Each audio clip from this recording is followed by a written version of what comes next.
जय हिंद दोस्तों, मैं Ashok Kumar Himalayan warriors defence academy Jammu की तरफ से फ्री फिजिकल इंडोरेंस का कोच हूं और आपको कोचिंग देता हूं।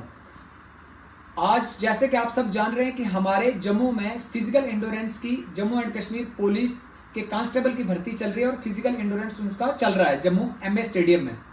मेरी कुछ बातें रहेंगी उन बच्चों के लिए जो ग्राउंड में जा रहे हैं। पहली चीज तो यह है कि आप पहले दिन शाम को बिल्कुल लाइट खाना खाएं, खाना बिल्कुल कम खाएं, खाना ज्यादा ना खाएं। हो सके तो आप जितना पानी पी सकते हैं पहले दिन आप पानी पी सकते हैं। अगले दिन सुबह जब आपको ग्राउंड में जाना है, जिस दिन आपकी रनिंग है, उस दिन आप एक बनाना जो है वो ले सकते हो, एक केला आप लेके, और 2 गिलास पानी पहले आप पी सकते हो। अगर सुबह जल्दी रनिंग है तो आप पानी भी 1 गिलास ही पिए, पानी ज्यादा ना पिए। लेकिन एक बनाना मैं आपको कहूंगा कि आप ले लें। अगर आप बनाना नहीं लेना चाहते हैं तो एक खजूर जरूर लें। आपको कुछ ना कुछ सुबह लिया होना जरूरी है।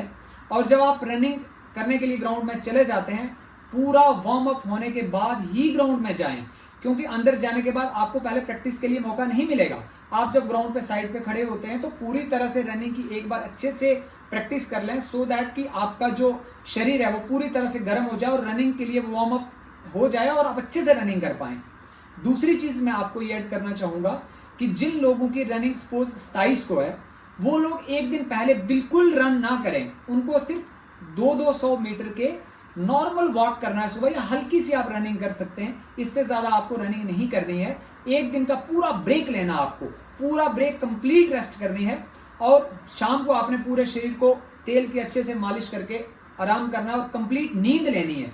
सबसे ज्यादा आपकी रिकवरी जो बॉडी करती है वो आपकी नींद की वजह से होती है। आपको नींद जरूर लेनी है, कम से कम मैं कहूंगा आपको 8 घंटे पीसफुल नींद लेनी है, जिसमें आपका फोन बिल्कुल साइलेंट चाहिए।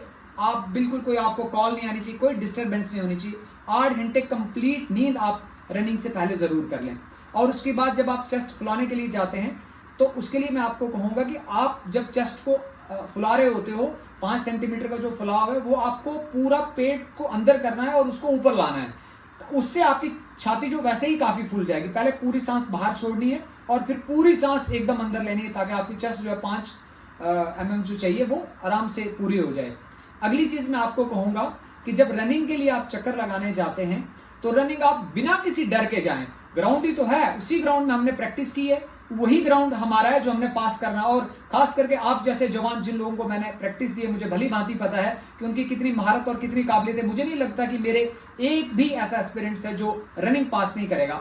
आप जिस तरह से भागते हो, आपसे बेहतर कोई और नहीं है। जितना चाप कर सकते हो, आपसे अच्छा और कोई नहीं कर सकता है। आपने अपनी पूरी ताकत लगानी है। मुझे पूरा विश्वास है कि आप कल जिस दिन आपकी रनिंग होगी उस दिन आप 20 से 30 सेकंड जरूर कम करेंगे। मुझे पूरा विश्वास है, मुझे अपनी मेहनत और आपकी मेहनत पे विश्वास है। अगली चीज मैं आपको एक और बता दूं कि जब आप रनिंग करके कंप्लीट वापस आए तो रुके नहीं, आप जरूर हल्की सी स्ट्रेचिंग करें। आपको हल्का हल्का शरीर को धीरे धीरे कूल डाउन करना है, जैसे हम रूटीन में करते थे। रनिंग के बाद आके लेटना नहीं है, आपने अपनी हेल्थ का पूरा ध्यान रखना है, क्योंकि सबसे पहले आपको अपनी सेहत है, उसके बाद ही हमारी जॉब है। पहले आपने अपनी हेल्थ का पूरा ध्यान रखना है, आने के बाद रुकना नहीं है। अगली चीज मैं और कहूंगा कि आप जिस दिन भी आपकी रनिंग हो उस दिन आप बिल्कुल भी नए जूते या नए कपड़े पहन के ना जाएं। मैं फिर से रिपीट कर रहा हूं, नए जूते या नए कपड़े आपके लिए प्रॉब्लम हो सकती है, उनको बिल्कुल ना पहने। जो आप रोज रूटीन में, जो आप डेली की प्रैक्टिस में पहनते थे, वही कपड़े और वही जूते पहन के जाएं, वही सॉक्स पहन के जाएं। नई चीज कोई ना लगाएं, क्योंकि उस दिन आपको वो चीज तंग कर सकती है।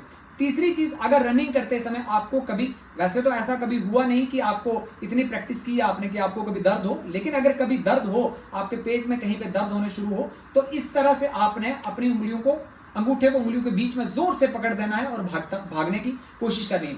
थोड़ी देर में आपको आपका जो दर्द है वो खत्म हो जाएगा, लेकिन गिव अप नहीं करना, आपने छोड़ना नहीं है। ये वही आखिरी के 6 मिनट हैं जो आपकी जिंदगी को बदल सकते हैं। और चीज आपको एक ऐड कर दूं कि इनकेस आपको कहीं घुटने में या पाँव में, टांग में या शरीर में कहीं और दर्द होता है, तो आप भले ही अपनी पेस को हल्का कर दो, लेकिन रुकना बिल्कुल नहीं है। अगर आप रुक जाओगे तो समझो वही आपका वो पल है जो आपको हार की तरफ ले जाएगा, इसलिए रुकना बिल्कुल भी नहीं है।